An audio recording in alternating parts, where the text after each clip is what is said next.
আজকে আমরা ছাড়তে ছাড়তে গোটা ইসলাম ছেড়েছি, কোথাও ইসলাম নাই।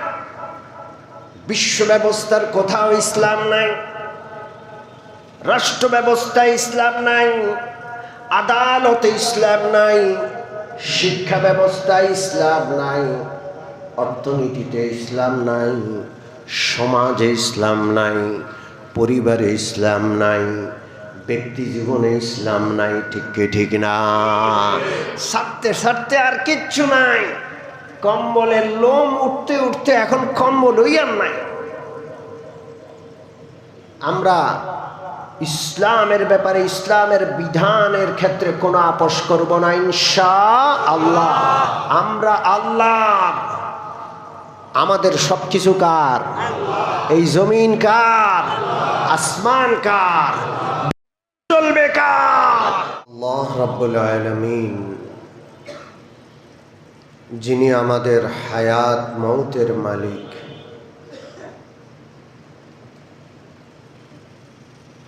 যিনি আমাদেরকে অনস্তিত্ব থেকে অস্তিত্ব দান করেছেন। এক সময় আমরা ছিলাম না, এখন আছি, আবার কিছুদিন পর থাকব না। আমরা ফিরে যাব কার কাছে? আল্লাহর কাছে। ইন্না লিল্লাহি ওয়া ইন্না ইলাইহি রাজিউন। এই আয়াতটার অর্থ হলো আমরা আল্লাহর, আমরা আল্লাহর কাছেই ফেরত যাব। আল্লাহর কাছে ফেরত যাব, যেতে হবে, এই ব্যাপারে সন্দেহ আছে? কোনো সন্দেহ নেই। কিন্তু আমরা আল্লাহর, আয়াতের প্রথম অংশে যে বিষয়টা রয়েছে ইন্না লিল্লাহি, আমরা কার?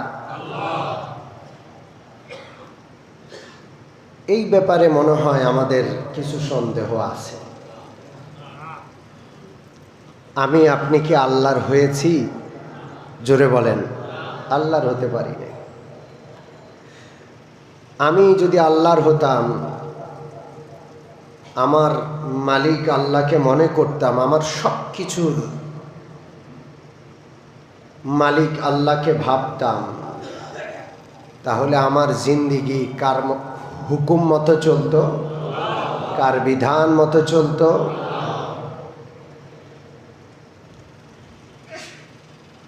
ইন্নী লিল্লাহি বলা হয় নাই, আমি আল্লাহর, এটা নয়। আমরা সবাই কার? গোটা মানবতা মালিককে আল্লাহ। তো যেহেতু আমরা সবাই আল্লাহর, আমরা কার বিধান মতো চলব? তা আমরা আল্লাহর হতে পারি নাই, নিজেকে আল্লাহর বানাতে পারি নাই। নিজের জন্ম থেকে মৃত্যু পর্যন্ত, সকাল থেকে রাত্রে ঘুমানো পর্যন্ত, যৌবন, বার্ধক্য, মৃত্যু পর্যন্ত সব কিছুর উপর কর্তৃত্ব, বিধান কারটা চলবে? আল্লাহ। তা আমরা আপোষ করি। আপোষ করতে করতে করতে এমন পর্যায়ে পৌঁছছি যেটাকে আমাদের ভাষায় বলে কম্বলের লোম বাঁচতে বাঁচতে আর কম্বল নাই। বিশ্বের 200 কোটি মানুষ মুসলমান, 56টা রাষ্ট্র মুসলিম রাষ্ট্র, এরপরেও আমরা মুসলমান নাই। আমরা মুসলমানদের জন্য নাই, আমরা আল্লাহর জন্য হতে পারলাম না। আমাদের লক্ষ লক্ষ ভাই না খেয়ে মরছে, তাদেরকে দুর্ভিক্ষে ফেলা হয়েছে, খাবার নষ্ট হচ্ছে, কিন্তু তারা ক্ষুধায় মরছে, খাবার ঢুকতে দিচ্ছে না। শিশুরা কঙ্কাল সার দেহ নিয়ে মায়ের সামনে ক্ষুধায় পিপাসায় ছটপট করে করে মরে। আমরা যদি আপোষ না করতাম এই দুরবস্থা হতো না। ইসলাম আমাদেরকে আপোষ করা শিখায় না। ইন্না লিল্লাহ, সর্বাবস্থায় আমাদের কার জন্য থাকতে হবে? আল্লাহর। আব্দুল্লাহ ইবনে হুযাফা আস-সাহমি রাদিয়াল্লাহু আনহু আল্লাহর হাবিব সাল্লাল্লাহু আলাইহি ওয়াসাল্লামের একজন সাধারণ সাহাবী, গ্রামের সাহাবী, কিন্তু অসাধারণ। রাসূলুল্লাহর প্রত্যেকজন সাহাবী অসাধারণ। সাহাবীর মর্যাদা নবীর পরে। আল্লাহ তাদেরকে আল্লাহ রসুলের সোহবতের জন্য নির্বাচন করেছেন।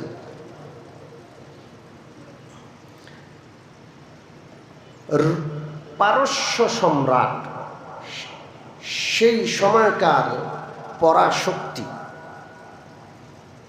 তিনি মুসলমানদের প্রশংসা শুনছেন, রাসূলুল্লাহর সাহাবীদের প্রশংসা চতুর্দিক থেকে শুনছেন।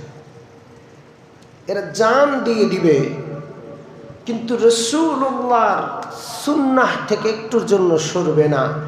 নিজের দ্বীন ধর্মের ব্যাপারে এক চুল পরিমাণ আপোষ করবে না। এরা অসাধারণ। এই সমস্ত কথা শোনার পর পারস্য সম্রাটের স্বাদ জাগল যে মদিনার নবীর সঙ্গীরা কেমন, একটু দেখতে হবে।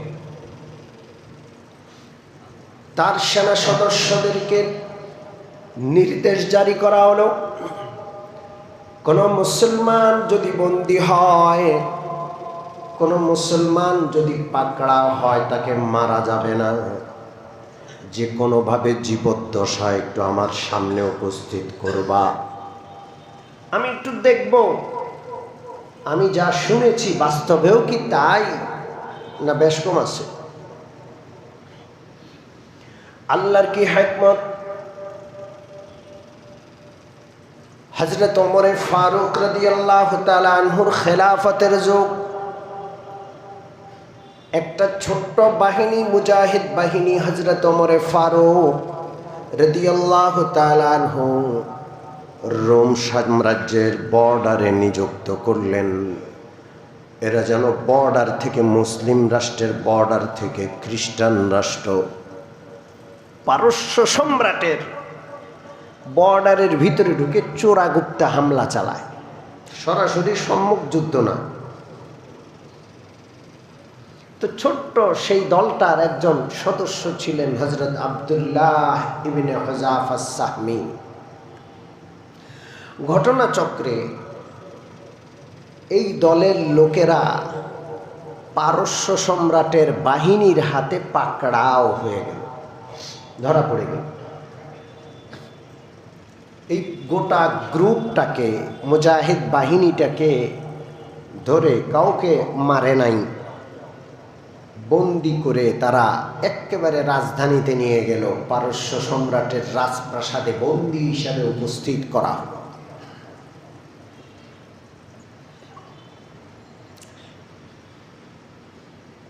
পারস্য সম্রাট প্রথমে চরিত্রের পরীক্ষা নেবেন। দুইটা জিনিস যার ঠিক, সে আদর্শবান। আর এই দুইটা বিষয়ের কোনো বিষয় যে যার আদর্শচ্যুতি ঘটে, সেই ব্যক্তি আদর্শবান হতে পারবে না।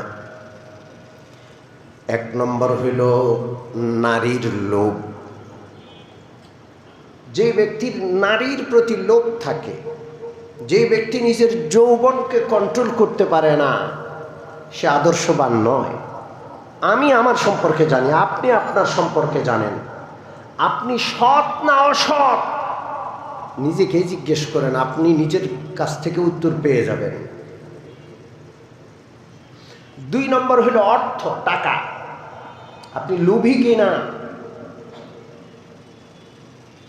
আপনার খেয়ানাতের অভ্যাস আছে কিনা, সুদ ঘুষ মানুষের সম্পদের প্রতি নজর, দুনিয়ার মোহ, এটা আছে কিনা আপনি নিজেকে নিজে জিজ্ঞেস করেন। আপনি নিজের কাছে আপনি সৎ না অসৎ জবাব পেয়ে যাবেন। মুসলিম বাহিনীকে বন্দী করার পর সেই বাহিনীর সদস্য আব্দুল্লাহ ইবনে হুযাফা আস-সাহমী রাদিয়াল্লাহু তাআলা আনহুকে কারাগারে রাখা হলো।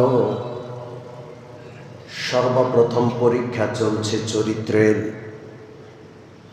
সরাসরি বাদশার রাজকন্যাকে হযরত আব্দুল্লাহ ইবনে হুযাফা আস-সাহমী রাদিয়াল্লাহু আনহুর কয়েদখানায় পাঠালো। নিজের রাজকন্যাকে বলে দিল, সেই যে গুজে তার কাছে যাবা এবং তোমার সাথে যদি সে কথা বলতে চায় তুমি কথা বলবা, তার সঙ্গ দিবা, এমন কি সে যা চায় তুমি তার সাথে তাই করবা, সব বলে দেওয়া। রাজকন্যা রাজকীয় সাজে সাজসজ্জা গ্রহণ করে কয়েকখানা বন্দিখানায় গিয়ে আব্দুল্লাহ ইবনে হুযাফা আস-সাহমী রাদিয়াল্লাহু তাআলা আনহুর সামনে উপস্থিত। রাজকীয় সাজসজ্জার রূপ সৌন্দর্য পৃথিবীতে যা আছে সব তার কাছে আছে, কিন্তু আল্লাহর কি হিকমত, আব্দুল্লাহ ইবনে হুযাফা আস-সাহমী চোখ তুলে তাকান না। চোখ তুলে একটা বারের জন্য তাকায় না। বন্দীদেরকে খাবার দেওয়া হয়। আব্দুল্লাহ ইবনে হুযাফা আস-সাহমী রাদিয়াল্লাহু তাআলা আনহুর কয়েদখানায়, জেলখানায় তাকে খাবার হিসেবে শুয়োরের গোশত দেওয়া হলো। সামনে নারী আর শুয়োরের গোশত। একদিন দুই দিন নয়, এক সপ্তাহ পেরিয়ে যায়। আব্দুল্লাহ ইবনে হুযাফা আস-সাহমী নারীর দিকেও তাকালেন না, শুয়োরের গোশতের দিকেও হাত বাড়ালেন না। পিপাসায় ছাতি পেটে যায়। পানি পান করার পরিবর্তে, পানি দেওয়ার পরিবর্তে শরাব দেওয়া হলো। রাজকীয় দামি মদ আর শরাব পরিবেশন করা হলো। এক সপ্তাহ চলে গেল, এক ফোঁটা পানি নাই, শরাব পান করলেন না। এক দানা খাবার নাই, শুয়োরের গোশতের দিকে তাকালেন না। স্ত্রী নাই, যৌবন আছে, তাগড়া যুবক সুদর্শন, সামনে রাজকন্যা বসে আছে, তাকাচ্ছেন না। দীর্ঘ এক সপ্তাহ পর রাজা খবর নিচ্ছেন রাজকন্যার কাছে, কি অবস্থা। রাজকন্যা বলে, আপনি আমাকে কোনো মানুষের কাছে পাঠালেন, যে মানুষটা রক্ত মাংসের নাকি কোনো লোহা ধাতব দ্রব্যের, না কোনো পাথরের। রক্তে মাংসের মানুষ এমন হতে পারে না। আমরা কি মানুষ? আমার কি রূপ সৌন্দর্য আছে? আমি যে সেজে গুজে 7টা দিন তার সামনে বসে আছি, একটা বারের জন্য আমার দিকে ফিরে তাকাই নাই, চোখ মিলে তাকাই নাই। বাদশা বুঝলো যে নারীর প্রতি তাদের সামান্য লোভ নাই, হারামের দিকে চোখ তুলে তাকাবে না। কয়েদখানা, জেলখানার যিনি জেলার, তাকে ডেকে জিজ্ঞাসা করা হলো, খাবার কি দিলা? জেলার বলে, জাহাপনা, আপনার নির্দেশনা অনুযায়ী শুকরের গোশত আর মদ পরিবেশন করা হয়েছে, আর অন্য কোনো খাবার দেওয়া হয় নাই। জিজ্ঞেস করা হলো খাইছে কিনা, বলে যে না, খায় নাই। কয়দিনে? 1 সপ্তাহ। পানিও খায় নাই, খাবারও খায় নাই, যেহেতু নাই, শরাব আর শুকরের গোশতও খায় নাই। বাদশা বুঝলো যে এই দিক থেকেও তাকে ফেল করানো গেল না, সামনে আনলো। আখেরি একটু বাদশা বলে, তুমি আমার ধর্ম খ্রিস্ট ধর্ম গ্রহণ করো, তোমাকে বিনা শর্তে মুক্তি দিয়ে দেব তোমার সাথীদের সহ। হযরত আব্দুল্লাহ ইবনে হুযাফা সাহমী রাদিয়াল্লাহু আনহু বলেন, একটা মুহূর্তের জন্য ইসলাম ছাড়তে পারবো না, বিনিময় যদি জান দিতে হয় তাও দিব। বাদশা বলল, ঠিক আছে, তোমাকে শুধু মুক্তি দিব তা নয়, আমার রাজ্যের অর্ধেক তোমার নামে লিখে দিব। আব্দুল্লাহ ইবনে হুযাফা সাহমী বলেন, আপনার রাজ্যের অর্ধেক নয়, গোটা রাজ্য, এমনকি গোটা পৃথিবীর সাম্রাজ্য যদি আমার নামে লিখে দেওয়া হয়, আর এর বিনিময় হিসাবে একটা মুহূর্তের জন্য ইসলাম ত্যাগ করতে বলা হয়, এক মুহূর্ত ইসলাম ত্যাগ করে পরে আবার ইসলাম গ্রহণের সুযোগ আছে, এটা যদি বলা হয়, আল্লাহর কসম, একটা মুহূর্তের জন্য আমি আল্লাহর মনোনীত ধর্ম ইসলাম ত্যাগ করব না। আপোষহীনতা কাকে বলে? আজকে আমরা আপোষ করে নিয়েছি। মডারেট ইসলাম, পশ্চিমারা যেভাবে চায়, যে ইসলামে জেহাদ নাই, যে ইসলামে পর্দা নাই, নারীদেরকে স্পষ্ট বলা হচ্ছে ইসলামী দলের পক্ষ থেকে আপনার পর্দা করা লাগবে না, আপনি যেভাবে চলেন সেভাবে চলবেন। এটা তো আল্লাহর বিধান না। যেভাবে ইচ্ছা সেভাবে নারী চলবে, এটা কি আল্লাহর বিধান? এটা তো ওই দলের। আল্লাহর বিধান হলো ওয়াকারনা ফি বুয়ুতিকুন্না, নারী পর্দায় থাকবে। আর উনি স্পষ্ট ঘোষণা করে দিচ্ছে, আপনি যেভাবে আছেন সেভাবেই থাকবেন, আপনাকে পর্দা করতে বলা হবে না। ইসলামের আর কিছু রাখলো না। হযরত আব্দুল্লাহ ইবনে হুযাফা সাহমীকে আখেরি টোপ দেয়া যখন কোনোভাবেই কোনো কাজ হলো না, বাদশাহ প্রচণ্ড রেগে গেল, জল্লাদকে ডেকে বলল, একে শুলে চড়াও, হাত পাও শিকলের মধ্যে বেঁধে উপরে চড়াইল, বলল একে তীর নিক্ষেপ করো। ৩-৪ জন তীরন্দাজ তাকে টার্গেট করে তীর নিক্ষেপ করছে। বাদশাহ নিজের ভাষায় বললেন, তীরগুলো গায়ে মেরো না, মাথার এই পাশে, চোখের এই পাশে, হাতের ভিতরে, এইভাবে তীর মারো, পায়ের কাছে, গায়ে যেন না পড়ে। তীরের বৃষ্টি শুরু হলো, কিন্তু গায়ে পড়ে না। একটা মানুষ তাকায় আছে, তার দিকে তীর আসছে। কতটা ভয়ঙ্কর পরিস্থিতি! কোনো ভয় পাচ্ছে না। বাদশাহ হতাশ হলো। বাদশাহ বলল, এত সহজে আমি তাকে মারবো না, তার সব সাথীদেরকে হত্যা করব, তাকেও হত্যা করব, তবে এইভাবে নয়। একটা বিশাল বড় ড্যাগ আগুনের চুলার উপর দেওয়া হলো, ড্যাগের মধ্যে তেল, সাথীদের সকলকে উপস্থিত করা হলো, বন্দীদেরকে। তেলটা চুলার উপর দেওয়ার পর যখন আগুন জ্বালানো হলো, তেল টকবক করছে। একজন একজন করে 2 জন সাথীকে তেলের মধ্যে ছেড়ে দেওয়া হলো।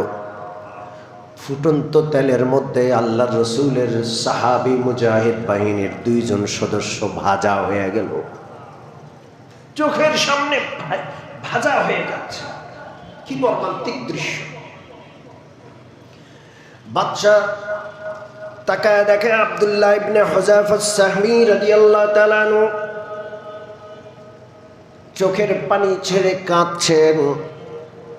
বাদশাহ জিজ্ঞেস করলো, কাঁদো কেন? তোমাকে তো আগেই বলেছি তুমি যেন আমার ধর্ম গ্রহণ করো, এখন কেঁদে লাভ কি? 2 জন তো শেষ, তোমার পালাও আসছে, তোমাকেও মরতে হবে, মৃত্যুর ভয়ে কাঁদো। আব্দুল্লাহ ইবনে হুযাফা সাহমী রাদিয়াল্লাহু তাআলা আনহু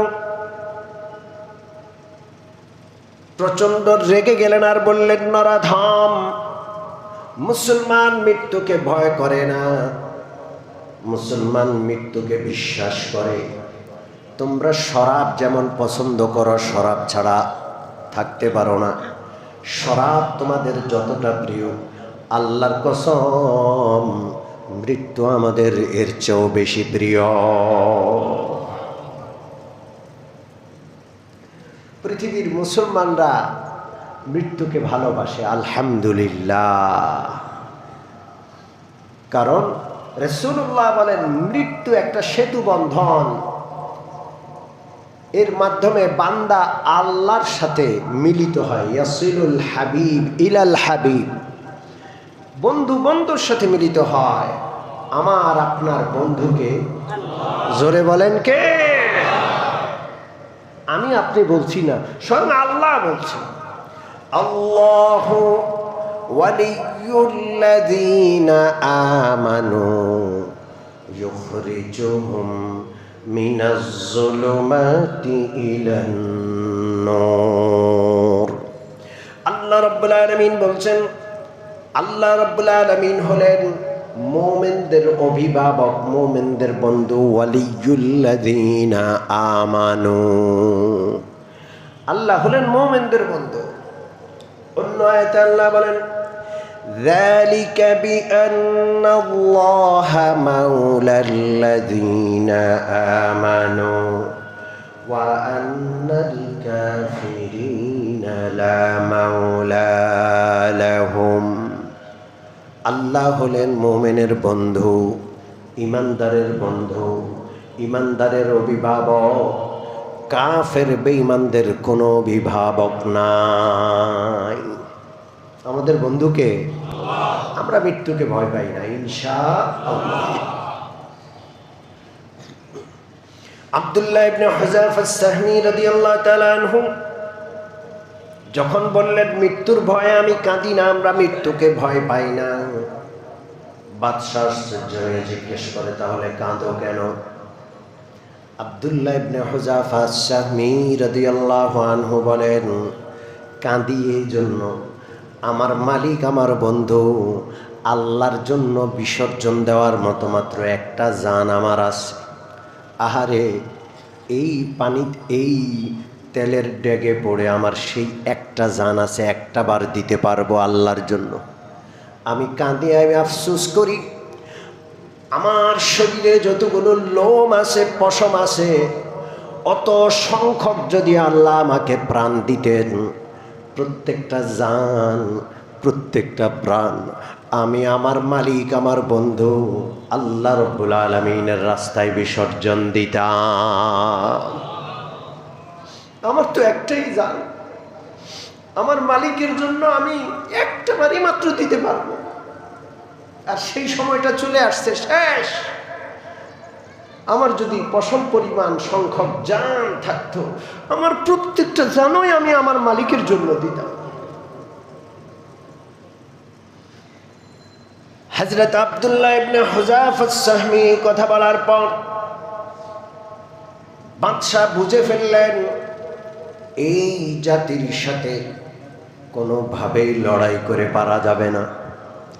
যাদের ঈমান, আল্লাহর প্রতি ভালোবাসা, ধর্মের উপর অবিচলতা, ধর্মের প্রতি অটলতা, এইরকম আমি যতটা শুনলাম এর চেয়েও বেশি পাইলাম। মুহাম্মদুর রাসূলুল্লাহর সাহাবীদের সম্পর্কে যা শুনেছি এর চেয়ে অনেক বেশি তাদেরকে পাইলাম। বাদশা হতাশ, আবার মন থেকে খুশি যে ওরা তো পরীক্ষায় পাশ করছে, ওদেরকে মাইরা ফায়দা নেই, মেরে কি লাভ। বাদশা বলল, যদি একটা কাজ করো তোমাকে মুক্তি দিয়ে দিব। কি কাজ? বলে যে আমার কপালে যদি একটা চুমু খাও তাহলে তোমাকে ছেড়ে দিব। আব্দুল্লাহ ইবনে হুযায়ফা আস-সাহমী বললেন, শুধু আমাকে নয়, আমার সাথী সঙ্গী যারা এখনো জীবিত আছে সবাইকে অক্ষত অবস্থায় ছাড়তে হবে। কহা ছেড়ে দিব। আব্দুল্লাহ ইবনে হুযায়ফা আস-সাহমী রাদিয়াল্লাহু তাআলা আনহু মনে মনে চিন্তা করলেন, এই কাফের বেঈমানের কোফালে চুমু খাইলে কি আর অসুবিধা, এটা তো আল্লাহর হুকুম লঙ্ঘন নয়। আর একটা মাত্র চুমার উসিলায় যদি আমাদের মুজাহিদ বাহিনীর সমস্ত সদস্যদের প্রাণ রক্ষা পায়, কেন সেই চুমাটা দিব না?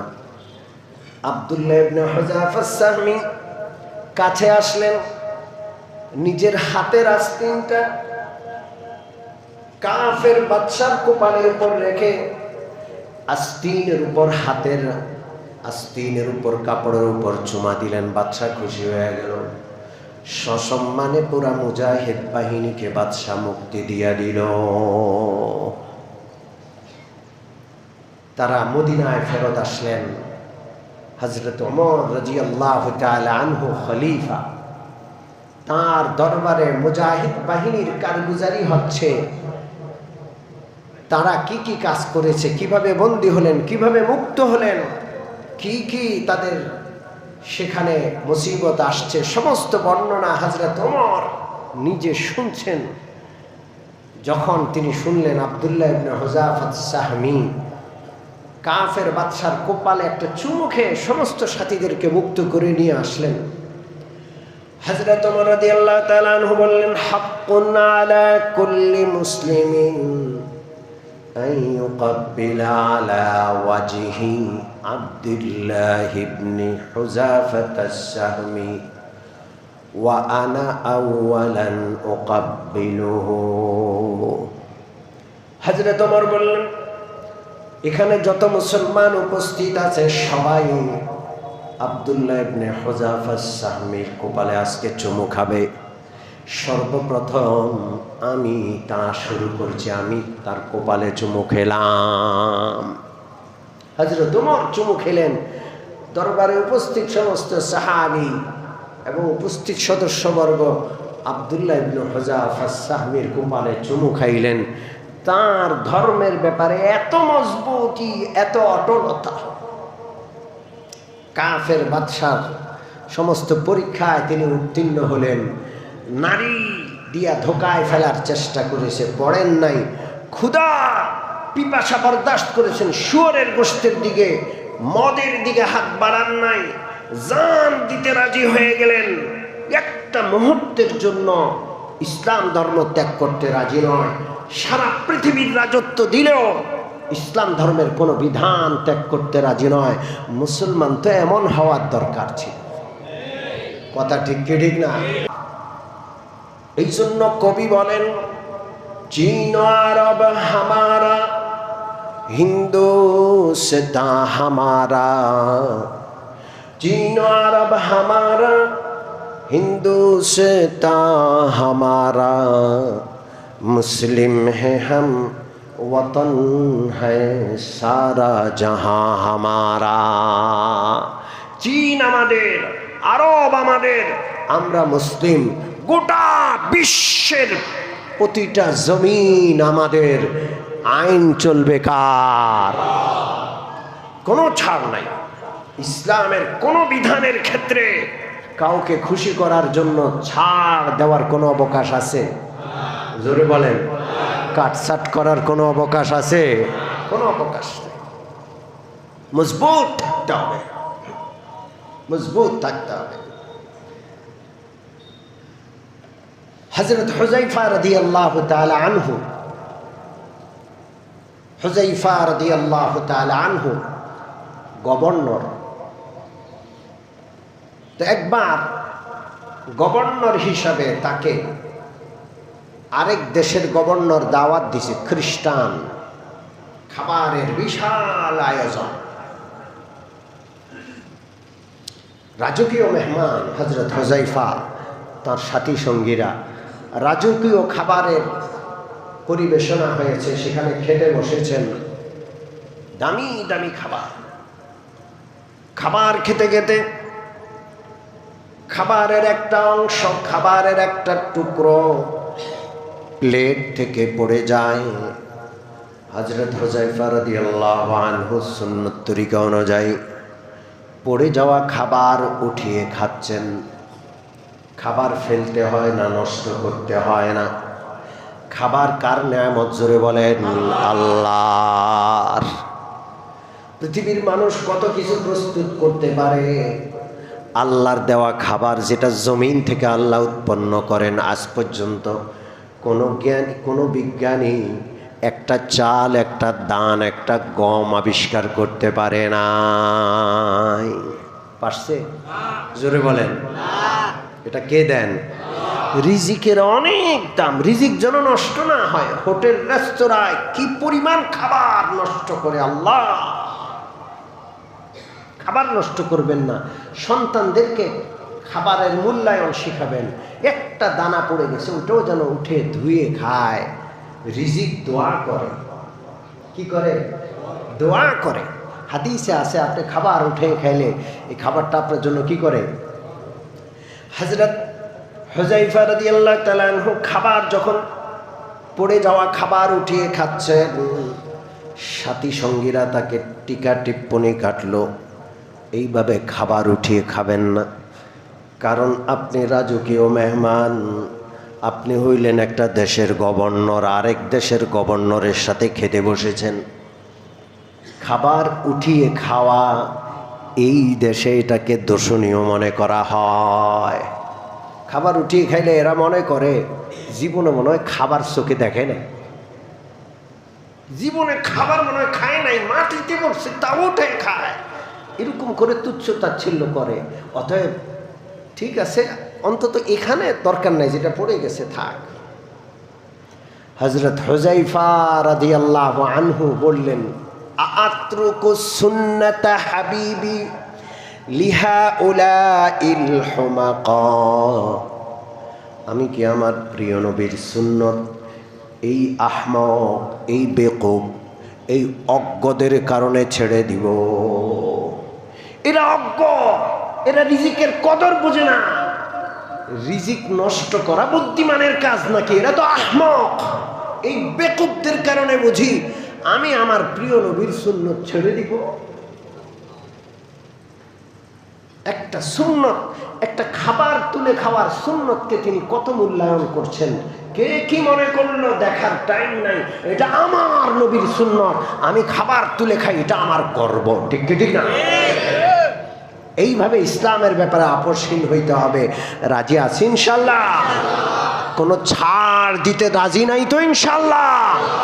আমরা ইসলামকে পূর্ণ চাই। ব্যক্তি, সমাজ, পরিবার, রাষ্ট্রের প্রতিটা পরতে পরতে ইসলামকে কারা কারা দেখতে চান হাত তুলেন।